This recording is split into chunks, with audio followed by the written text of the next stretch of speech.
നമസ്കാരം, ശ്രീജേഷാണ്, friends academy.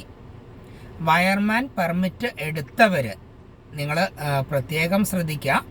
നിങ്ങൾക്ക് C ക്ലാസ്സോ B ക്ലാസ്സോ licence എടുക്കണമെങ്കിൽ നിങ്ങൾ നിർബന്ധമായും ഒരു ബി ക്ലാസ് അല്ലെങ്കിൽ എ ക്ലാസ് കോൺട്രാക്ടറുടെ കീഴിൽ നിങ്ങളുടെ പെർമിറ്റ് രജിസ്റ്റർ ചെയ്യേണ്ടതുണ്ട്. പല ആളുകൾക്കും ഇതിനെക്കുറിച്ച് ധാരണയില്ല. എല്ലാ ദിവസവും 3-4 കോളുകൾ നമുക്ക് വരുന്നുണ്ട്, രജിസ്റ്റർ ചെയ്യാതെ 5 വർഷവും 10 വർഷവും ആയി, ഇനി എന്തെങ്കിലും ചെയ്യാൻ പറ്റുമോ എന്ന് ചോദിച്ചിട്ടാണ് കോളുകൾ വരുന്നത്.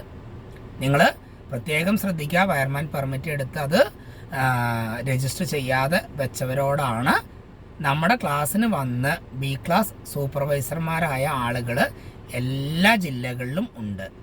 അവരുടെ കീഴിൽ ഒഴിവുണ്ട്, അവരുടെ കീഴിൽ രജിസ്റ്റർ ചെയ്തു തരാം. അതിന് വേണ്ട എല്ലാ കാര്യങ്ങളും നമ്മളാണ് ചെയ്യുന്നത്. നമ്മൾ ഒരാളെയും നിർബന്ധിക്കുന്നില്ല. പ്രത്യേകം ശ്രദ്ധിക്കുക. നിങ്ങൾക്ക് സി ക്ലാസ്സോ ബി ക്ലാസ്സോ ആവണമെങ്കിൽ ഒരു ദിവസം മുന്നേ ചെയ്യാൻ പറ്റുമെങ്കിൽ അത് ചെയ്യുകയാണ് ഏറ്റവും നല്ലത്. സാമ്പത്തികം നിങ്ങൾക്കൊരു ബുദ്ധിമുട്ടുണ്ടാക്കില്ല. അതിന് നമുക്ക് ഗഡുക്കളായിട്ട് അടയ്ക്കാനുള്ള സംവിധാനം നമ്മൾ ചെയ്തു കൊടുക്കുന്നുണ്ട്. നമ്മൾ പറഞ്ഞാൽ കേൾക്കുന്ന നമ്മുടെ ക്ലാസ്സിന് വന്ന് ബി ക്ലാസ് സൂപ്പർവൈസർമാരായ ആളുകളാണ്. അതുകൊണ്ട് നിങ്ങൾക്ക് യാതൊരുവിധ തലവേദന ഉണ്ടാവില്ല. ധൈര്യമായിട്ട് അഡ്മിഷൻ എടുത്തോളൂ. Okay, thank you.